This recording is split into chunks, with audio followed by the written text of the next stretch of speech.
अस्सलाम वालेकुम नाज़रीन, प्रोग्राम बोन हेल्थ के साथ डॉक्टर ख्वाजा साजिद असलम हाज़िर हैं। मैं ऑर्थोपेडिक सर्जन हूँ। अपनी रिप्लेसमेंट्स, आर्थ्रोस्कोपीज़, फ्रैक्चर्स और हड्डियों के कैंसर से इलाज करता हूँ रावलपिंडी इस्लामाबाद। प्रोग्राम शुरू करने से पहले मैं एक ये भी बता दूँ आपको कि जो लोग रावलपिंडी इस्लामाबाद से दूर रहते हैं, अक्सर मुझे कॉल्स आती हैं कराची से या दूर किसी सिटी से, तो जो लोग यहाँ नहीं पहुँच सकते हैं रावलपिंडी इस्लामाबाद में, वो ऑनलाइन जाके ना मेरा नाम टाइप करेंगे डॉक्टर ख्वाजा साजिद असलम, तो वेबसाइट निकल आएगी और वहाँ पे ऑनलाइन कंसल्टेशन कर सकते हैं। या ये नंबर जो डिस्प्ले पे दिया हुआ है, इस पे कॉल करके आप ऑनलाइन वीडियो कंसल्टेशन की बुकिंग करा सकते हैं। Getting back to our topic, आज का जो हम पब्लिक अवेयरनेस प्रोग्राम कर रहे हैं वो है मेडिकल एथिक्स के बारे में। ये चूँकि बहुत लंबा प्रोग्राम है, इस पे पहले भी चंद एक प्रोग्राम हमने किए हैं, लेकिन मेरा ख्याल है इसमें ज़्यादा से ज़्यादा अवेयरनेस क्रिएट करने की ज़रूरत है। सोशल मीडिया पे और भी बहुत सारे चैनल्स इसकी अवेयरनेस कर रहे हैं, लेकिन बहुत थोड़ी है, इसमें बहुत ज़्यादा काम करने की ज़रूरत है। और ये अवेयरनेस सिर्फ पेशेंट्स के लिए नहीं है, हेल्थ प्रोवाइडर्स के लिए भी है, डॉक्टर्स, नर्सेज, पैरामेडिक्स, उनके लिए भी है मेडिकल एथिक्स। अभी तो हमारे मेडिकल कॉलेजेस में पोस्ट ग्रेजुएशन की जो ट्रेनिंग है उसमें भी मेडिकल एथिक्स के बारे में पढ़ाया जाता है और उसके बारे में एग्ज़ाम्स होता है, लेकिन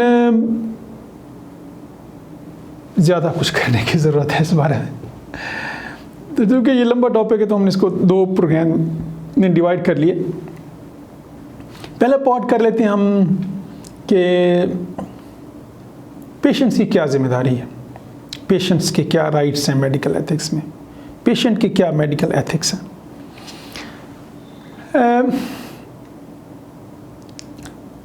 पेशेंट जब आता है हॉस्पिटल में तो किसी न किसी रीज़न से आते हैं ना। मरीज़ या आप आते हैं हॉस्पिटल में, हॉस्पिटल की बिल्डिंग को देखने के तो नहीं आते ना ही किसी डॉक्टर से मिलने के लिए आते हैं। आप पेशेंट को लेके आते हैं और पेशेंट के इलाज की नीयत से आते हैं कि ये एक मरीज़ है, हमने इसका इलाज कराना है। That is the main M. तो उसी पे कंसंट्रेट करना चाहिए कि पेशेंट का इलाज कराना है तो आपने डॉक्टर से मिलना है, आपने डॉक्टर से डिस्कस करना है, आपने अपने क्वेश्चंस आंसर सेशन करना है। दिस इज़ योर राइट, ये आपका फ़र्ज़ है, आपका हक है। आप डिस्कस करें डॉक्टर के साथ अपने मरीज़ की बीमारी और उसकी तशख़ीस के बारे में, ये आपका राइट है और यही होना चाहिए, क्योंकि इसी पर्पज़ से आप हॉस्पिटल आए हैं। मेरा अपना क्लिनिकल मुशाहिदा है, मुझे थोड़ा ही अरसा हुआ है इंग्लैंड से आए हुए, तकरीबन 3-3.5 साल हुए। मेरा अपनी ऑब्जर्वेशन ये है कि यहाँ पे मेजॉरिटी पेशेंट्स जो है वो भले 8-10-12 डॉक्टर्स को दिखा चुके होते हैं, लेकिन उनको अगर आप पूछें कि बीबी बीमारी क्या है, आपको इतने 10-15 डॉक्टर्स को दिखाया आपने, आपको क्या पता है कि आपको क्या बीमारी है, तो हार्डली कोई आपको 5% लोग ऐसे मिलेंगे जिनको पता होता है उनकी बीमारी का डायग्नोसिस क्या है, तशख़ीस क्या है, उनकी बीमारी क्या है। बाकी सब लोग कहेंगे जी डॉक्टर साहब ने हमें नहीं बताया, हमने पूछा नहीं है, बस वो कहते हैं कि ये ठीक हो जाएगा, multiple things, but not really कि उनको ये मालूम नहीं होता कि उनकी डायग्नोसिस क्या है, तशख़ीस क्या है बीमारी की। हालांकि हॉस्पिटल या किसी डॉक्टर के पास जाने का मेन मकसद ही आपका यही है कि आपको पता हो कि ये बीमारी क्या है, ये किस वजह से दर्द है, ये प्रॉब्लम किस वजह से है, और फिर उसका इलाज होगा। इसलिए जब भी जाएं डिटेल में डॉक्टर्स के साथ डिस्कस करें। दूसरी अहम चीज़ जो है वो है ऑपरेशन से रिलेटेड, क्योंकि मैं ऑर्थोपेडिक सर्जन हूँ। मेरा अक्सर ये मुशाहिदा होता है जब पेशेंट का ऑपरेशन करना हो तो फैमिली को बिठा के ये डिस्कस करना।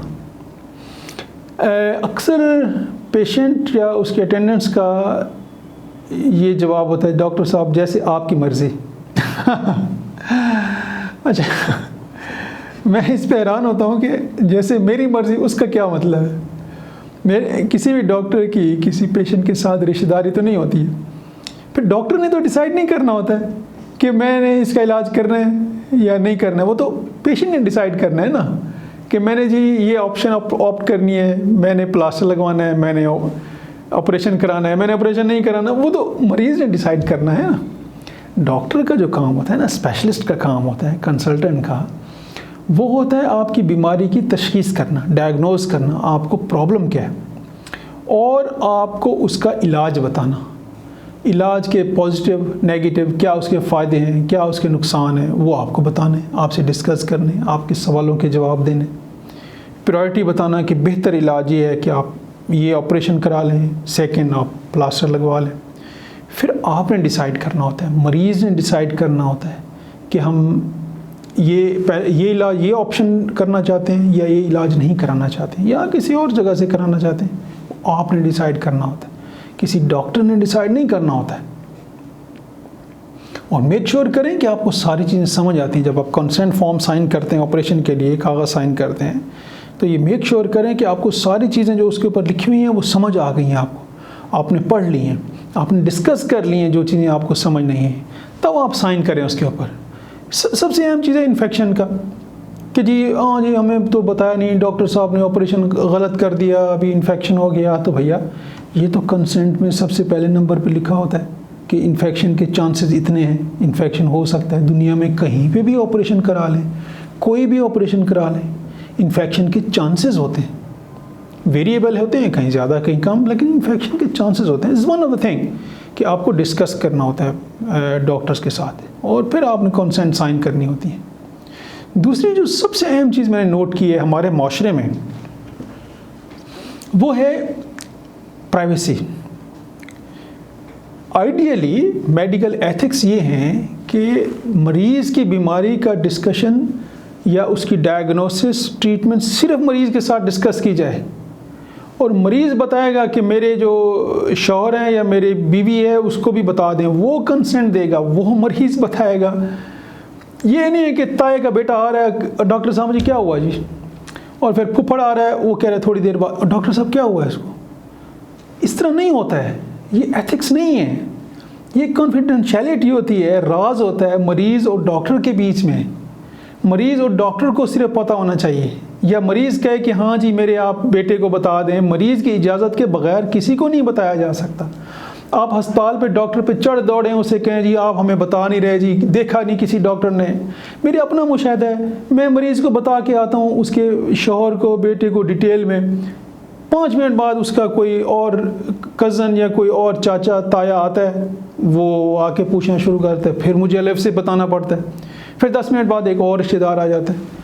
तो आप अंडरस्टैंड करें, इस इनाइंग, ये पॉसिबल नहीं है एक डॉक्टर के लिए एक मरीज़ के लिए 10 अटेंडेंट्स को 0 से बताना सारी चीज़। इट्स नॉट पॉसिबल और ये एथिकल नहीं है, ये ठीक भी नहीं है।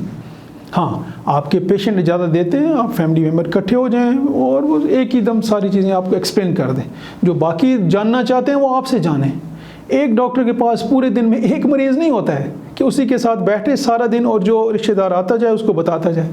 तो आपको ये चीज़ें भी समझनी चाहिए, ना कि डॉक्टर और नर्सों पे चढ़ दौड़ें और उनको कहें जी।